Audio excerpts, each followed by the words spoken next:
We've known each other for quite some time now. We talk on the phone about a lot of different cover crop mixes, and my favorite one is when I was working on one for Tristan in Yuma.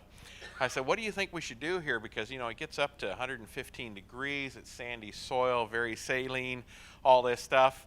And Keith has always had very insightful answers about the over 200 different SKUs, 300 he's up to now. I think he's a seed hoarder instead of a seed seller.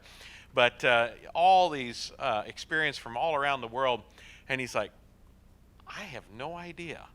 He says, that is the extreme. He says, you're just going to have to try something and see what works. So, but no, Keith has really helped us on our farm with in California, all the areas that we work with on the different cover crop selections and diversity that we should be looking at in order to improve soil health. And one of the fun parts about him and green cover seed is that really cover crops exist at the intersection of all 5 soil health principles. In fact, he's asked us to add another banner over there and make it number 6, right, is cover crops. So anyway, looking forward to what Keith has to share with us about exactly what all is going on in the ground with cover crops and energy transfer and the economics behind those kind of things. So Keith Berns.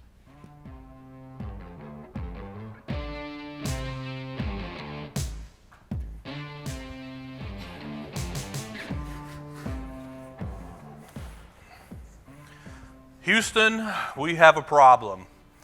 50 years ago when Jim Lovell issued these iconic words in 1970, when Apollo 13 had an oxygen tank explode, he probably had no idea that that would become the quintessential phrase for a distress call. And we use this phrase all the time now when something has gone wrong or when we need help. Houston, we have a problem. Well, agriculture, we have a problem as well. In fact, we've got a lot of problems in agriculture. A lot of them have been referred to and talked about already today. Declining farm income, you can see it kind of peaked out there in 9, 10, and 11 and has done nothing but go down since then.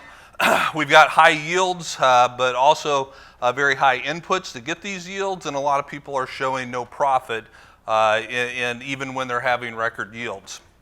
We have an issue with contamination and pollution, everything from the hypoxia zones in drainage areas to, this is a picture from my home state, Nebraska. This is groundwater contamination with nitrates. So every area has their own different types of pollution and contamination issues. We also have an issue with resistant weeds, and again, every area kind of has their own little pet weeds. This is our favorite, Palmer amaranth, which has become resistant to just about everything. We've also got a problem with the age of the average farmer. You can see here that the age of the average farmer is now approaching 60 years old, and at some point this is going to lead to and become a really big problem. We also have crazy and erratic weather, which has again been referred to some today from the flooding. This is on the Nebraska-Iowa border from the Missouri River floods just this year. So we have this kind of weather, but it wasn't that long ago when a huge part of the country was embroiled in a major drought, 2012. This is the drought monitor from then. And then even when things go just right, we can have a big hailstorm come in and wipe us out. So we've got that problem as well. But even in the midst of all these problems, I think that there's one problem that overshadows all of these, and if we can solve this problem, I think it goes a long, long ways to solving all of the rest of those that I talked about, and probably even more that I didn't talk about. And that problem, in my opinion, is soil loss and soil degradation. So you can see here Hugh Hammond Bennett, the father of the conservation movement from back in the 30s, is standing in a field. And you can just imagine what he's thinking and feeling, and probably a lot of it would be the same things that we would be thinking and feeling standing in this field. Not just water erosion, but there's wind erosion as well. Of course, you've all seen pictures of the Dust Bowl and the Dirty 30s like this, but unfortunately, it's not just limited to the Dust Bowl. This picture is from right across the road from us a few years ago in Webster County, Nebraska. And one of the things about this is a no-till field, okay? Now, first of all, it's not our field. Otherwise, I wouldn't show it. This is a neighbor's field, right? You never want to show this on your own.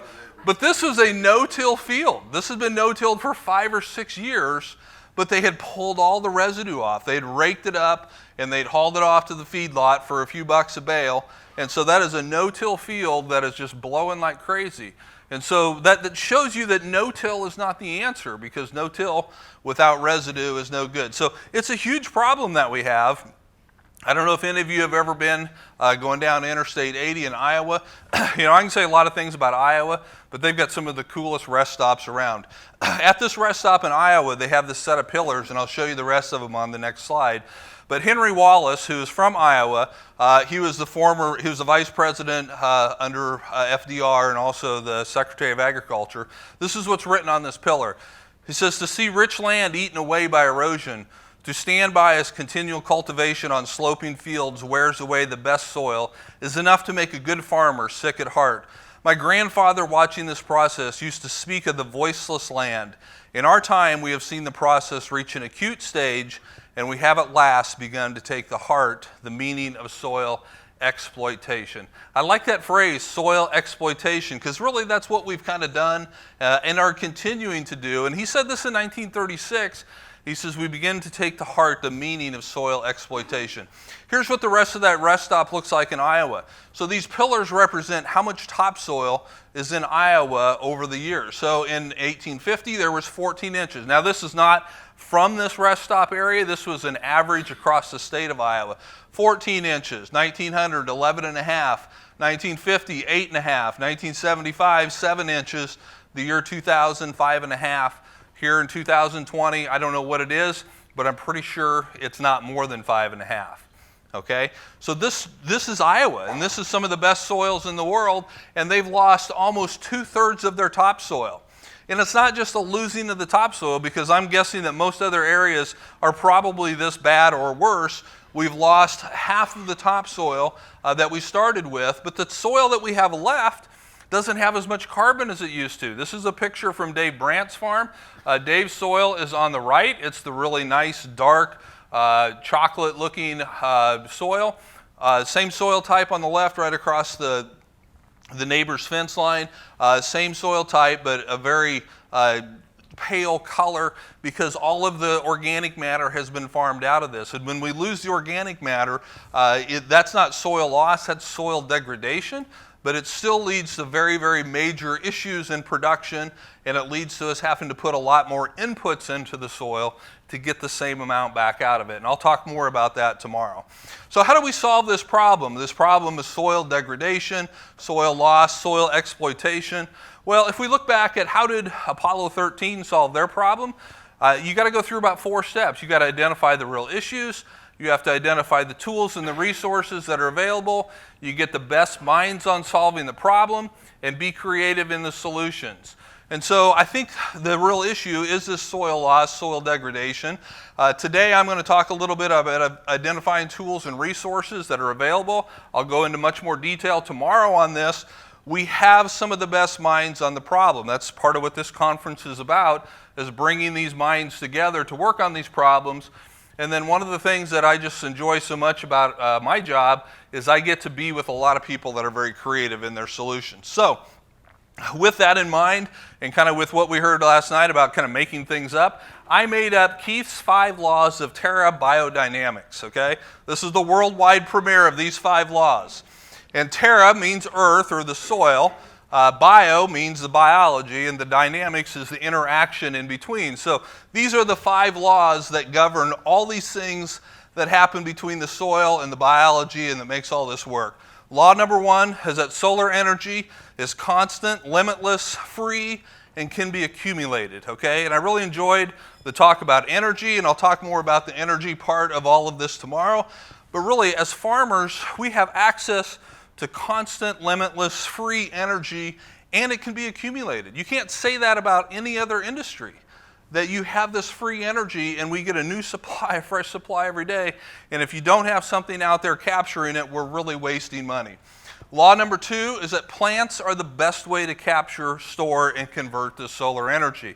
Okay, we'll talk a lot more about photosynthesis tomorrow, but essentially photosynthesis is taking that solar energy and it's converting it into a chemical energy, which can then be converted to all sorts of other energy down the road. But plants are the best way to capture this energy source that we have available to us. Number 3, soil biology makes the system bigger, faster, stronger, and more efficient. Plants were never created to grow on their own. Plants were never created to pull nitrogen out of the atmosphere. They were never created to pull nutrients, minerals out of the rocks, of the soil. Biology does that. And when we're farming, in the absence of biology, nothing works very well. And we have to do extremely high input agriculture because it's replacing the processes that the biology was created to do. I'll talk a lot more about this in my session tomorrow. Number 4, carbon is not a problem. It is food for both plants and biology.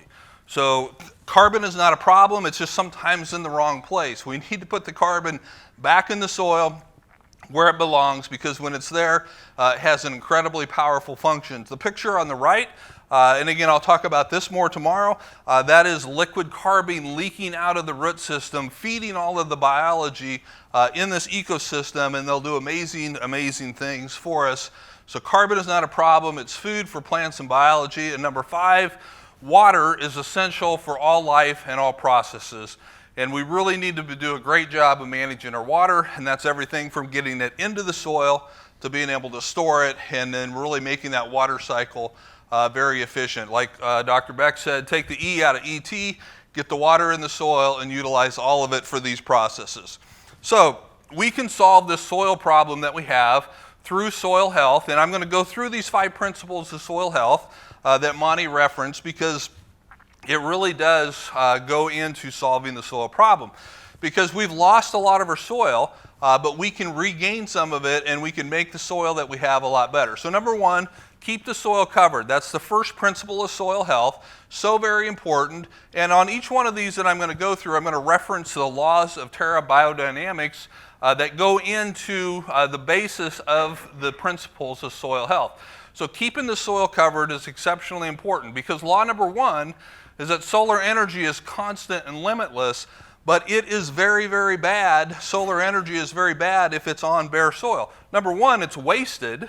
Number 2, it's very destructive because it will heat up our soil, it will cook the soil, it'll make it hard, it'll turn it into bricks. So solar energy is very important, but only if it's going into a green plant and not into the soil itself. And then now law number 5, that water is essential for all life. If you can't keep your soil covered, your water cycle will not and cannot work right. You will not have infiltration, you will have a lot of evaporation, so you must keep the soil covered in order for the water cycle to work right. Number 2, soil health principle number 2 is minimize the disturbance. Minimize the disturbance in your system. Soil biology drives the system. Soil biology does not like to be disturbed. And when I talk about disturbance, there's 3 types of disturbance. There's physical disturbance, which is tillage. There's chemical disturbance, which is using some sort of pesticides. And then there's biological disturbance. And if you do tillage or use herbicides or pesticides, you're doing biological disturbance. And obviously, if you're using chemicals, you're doing chemical disturbance. And if you're doing tillage, you're doing physical disturbance. So as a farmer, our goal should be to limit the amount of disturbance, whether it's physical, chemical, or biological. I like these pictures. This is a neighbor of mine in Nebraska. He's an organic farmer. This is about as close to organic no-till as you'll see. This is a minimized disturbance system. Okay, he's got a cover crop of hairy vetch. He's rolling it down with a roller crimper on the front. He's planting corn right behind it in the back. And this is what it looks like about 5 or 6 weeks later. He got 100% kill on that hairy vetch. His corn is coming right up through that. He grew about 190 bushel organic corn, which, is not going to win a yield contest at the shop, but he had no inputs into this other than a seed and that hairy vetch crop. And he sold his organic corn for about $9 a bushel. So the math on that works out pretty well. So this is a very low disturbance system because he doesn't have mechanical, biological, or chemical disturbance. It helps our carbon cycle, helps the water cycle as well. Number 3, maximize diversity. We want to maximize as much diversity in our system as we can. When we have that diversity, we're taking more full advantage of the solar energy. We got plants converting that solar energy because 5 or 6 or 7 or 8 plants in a mix is going to have a better conversion rate of solar energy to that chemical energy than what one single plant will. Soil biology drives the system.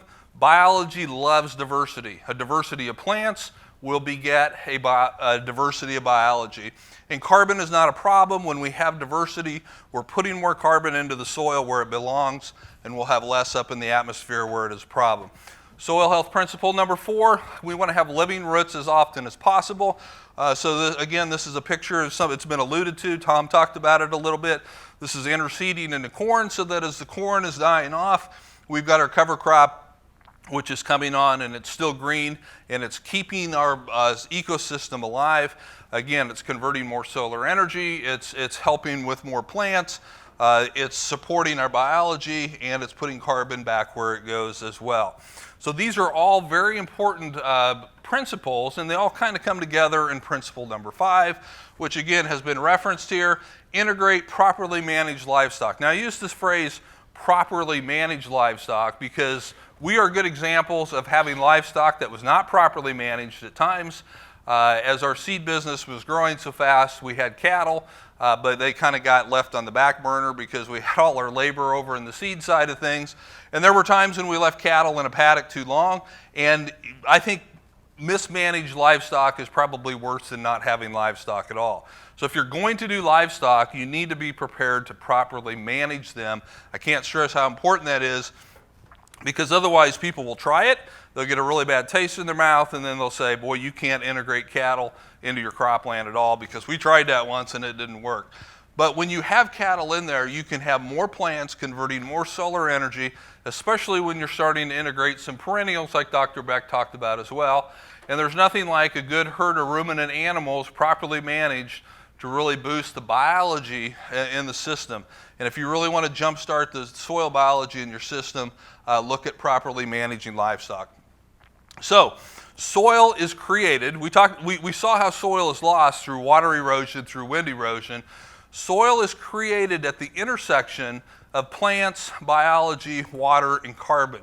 So when we have the water cycle functioning right, we have the carbon cycle functioning right, and we have the biological cycle, which is both the plants and all of those organisms cycling right.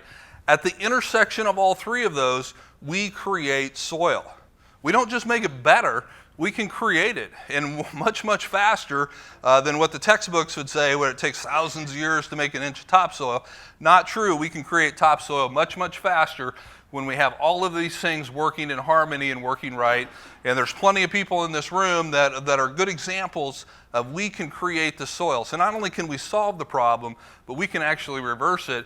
And again, like Dr. Beck said, that's why we want to call this system regenerative, because it is regenerating what has been lost and not just sustainable. So Houston and the crew solved the problem. Okay, they got the astronauts home. Jim Lovell and his crew got back. They had to come across solve some pretty deep problems, but they solved their problems by applying the best minds and some creative solutions. And we can do the same thing. If we keep the soil covered, if we minimize the disturbance, we maximize the diversity, if we have living roots as often as possible, and we integrate managed livestock, we can solve our soil problem as well. And again, tomorrow I'll be going into a lot more detail on all 5 of these principles and those laws of Biodynamics, so hope you can make it. Thank you very much.